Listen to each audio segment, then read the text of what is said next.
What should a salesperson be able to do? 5 main skills that are not talked about. Hello, I am Serhi Hiros, a sales trainer. Let me start with a question for you personally. What should a salesperson be able to do to be in demand? And by what criteria should you choose a sharp manager for your company?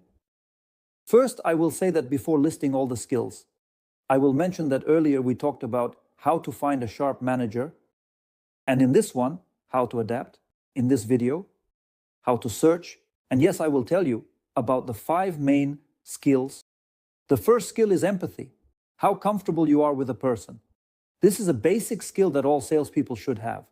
If you are not comfortable with a person, then that's it. The clients will not be comfortable either.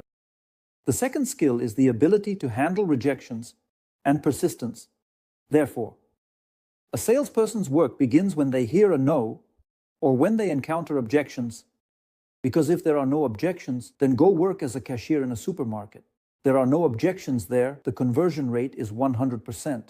Therefore, a salesperson is not a cashier and not an information line that answers the customer's questions and delivers the product to them. The third skill is the ability to learn. Because everyone says, I can learn, I have learned, I have read books. But when you provide him with a certain book, a specific video training, a particular script or conduct personal training, not everyone can learn it.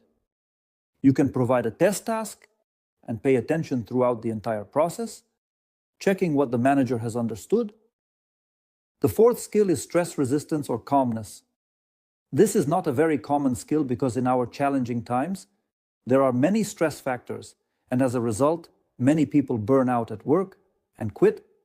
If you have found a truly stress-resistant person, someone who remains calm in difficult situations, then you are lucky.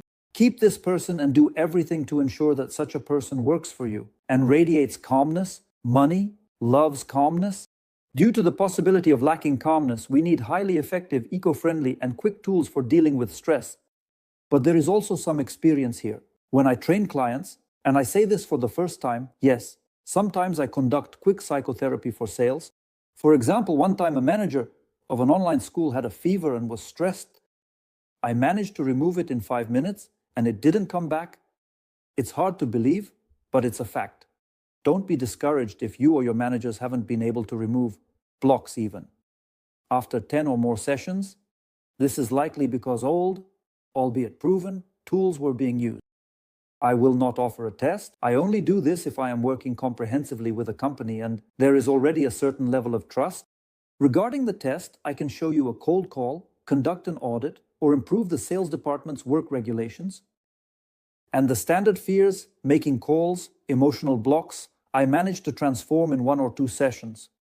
We will later make separate videos about this, sharing cases and examples.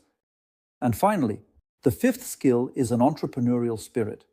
There is a lot of debate about whether it is necessary to hire someone with an entrepreneurial spirit or not. But if you come across a person who can come up with something, not just use the system, but who can orient themselves in the moment, show some flexibility, creativity, and do or develop something for the client. For example, find some innovation, repackage the product, or show themselves in an extraordinary way.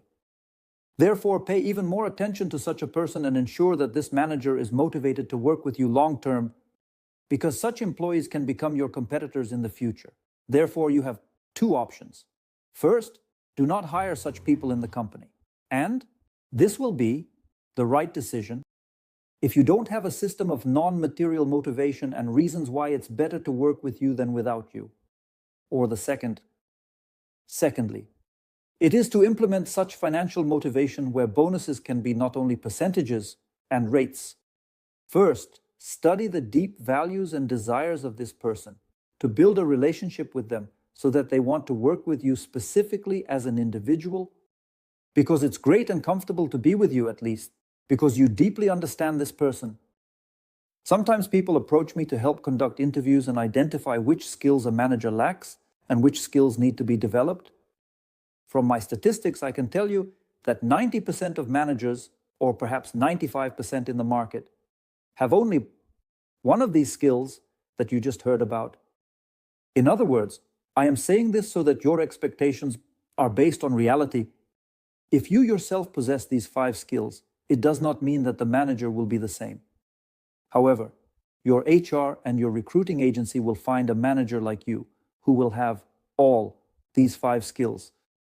Subscribe to the channel, and in other videos, we will tell you how to develop the skills of a sharp manager and how to help managers develop these skills